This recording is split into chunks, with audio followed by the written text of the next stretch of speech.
For 3 decades, on World Press Freedom Day, the international community has celebrated the work of journalists and media workers.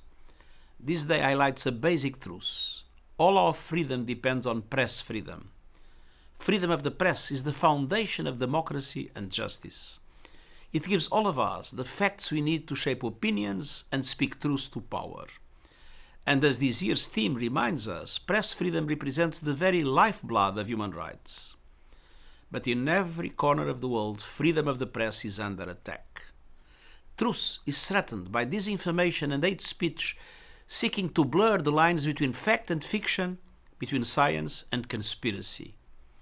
The increased concentration of the media industry into the hands of a few, the financial collapse of scores of independent news organizations, and an increase of national laws and regulations that stifle journalists are further expanding censorship and threatening freedom of expression. Meanwhile, journalists and media workers are directly targeted on and offline as they carry out their vital work.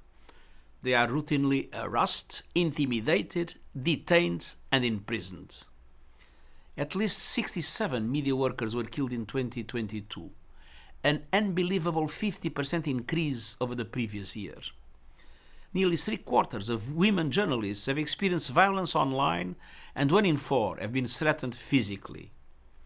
10 years ago, the United Nations established a plan of action on the safety of journalists to protect media workers and end the impunity for crimes committed against them.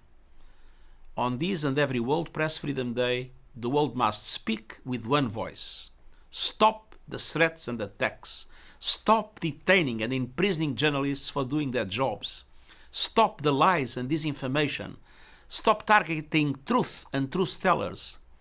As journalists stand up for truth, the world stands up with them.